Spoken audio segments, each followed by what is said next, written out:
guys, it is Sophia, the diabetic vlogger, and today I'm going to do my book review on BRIT-MAIRE was here by Fredrik. I love this book. I gave it a 5 out of 5 stars on Goodreads. You cannot go wrong with Fredrik.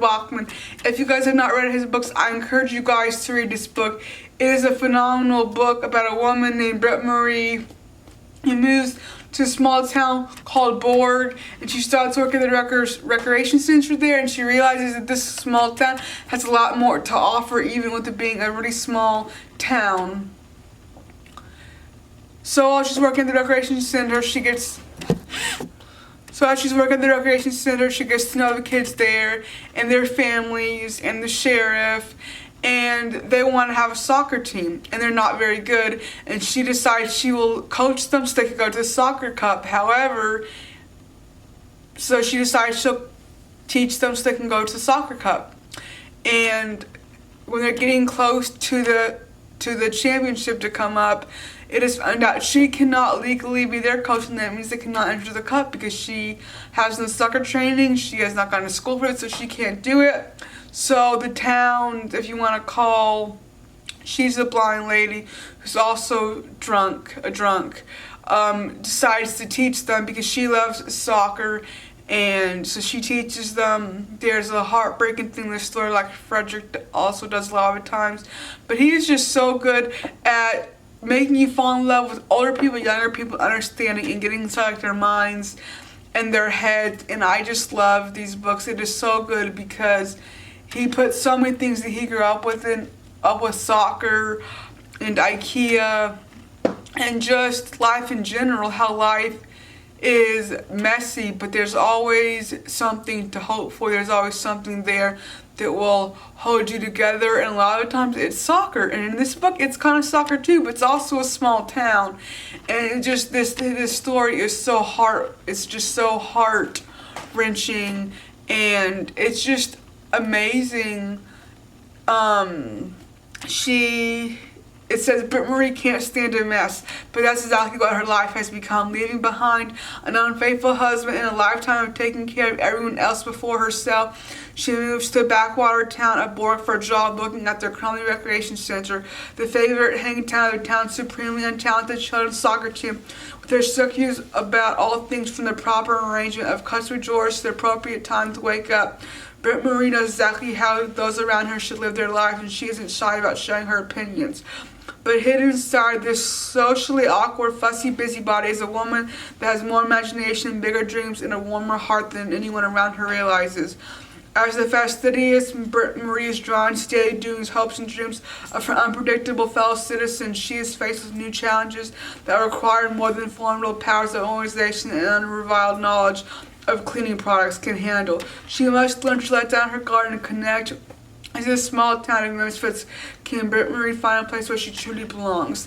And in the end, spoiler, if you don't, she realizes she does belong here. Her husband comes back to get her. They're about to leave. She decides to stay, which I think is a huge thing. Also, there shows growth in Brit-Marie. Obviously, she is known as the busybody. She wants to know everybody's business. She's fussy. She has all these ways about her ways need to be done and need to be done. You know what time you need to go to bed, what time you need to wake up, how you have your utensils in your drawer, things like that. And it's really funny how she goes about saying it, things like that. So let me read you something.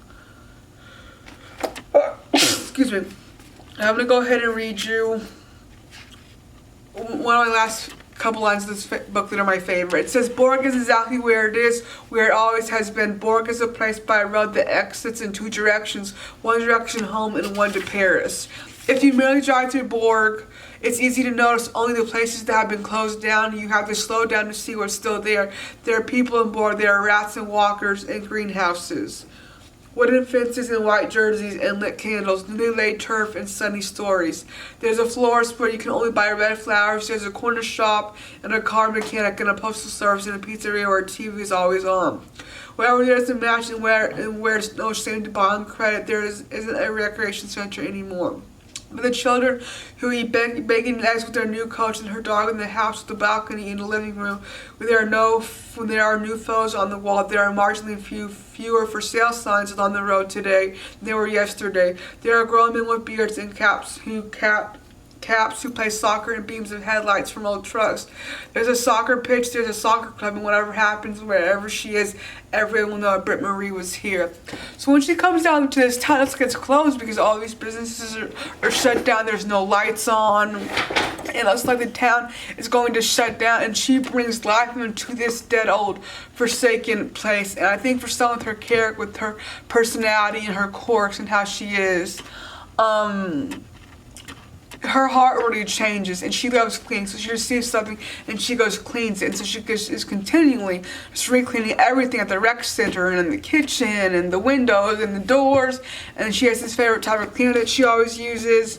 But this is just such an amazing story, and you see growth in her. I think you see growth in all the characters because of her, because they're learning how to live with each other and how to love each other more.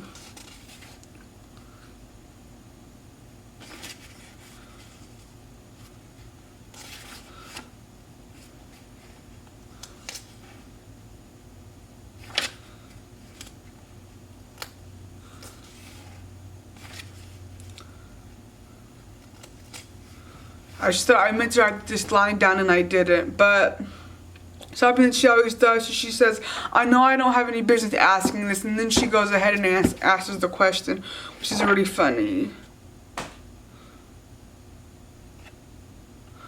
So here's a line that's funny. It says, my dear girl, you have to stop saying what all the time. It makes you sound so untalented. What? There are children here? Okay, but please, Brit-Marie. I don't know anything about Borg. I've never been there, and I'm not hearing you. I think you are sure you're not holding the telephone upside down? Brit-Marie gives the telephone a scrutinising look, turns it around. Ha, she says into the microphone, as if the fault lay with the person at the other end of the line. Okay, I can hear you at last, says the girl encouragingly. I've never used this telephone. There are actually people who have other things to do than spending all day talking into their telephones, you understand? Oh, don't worry.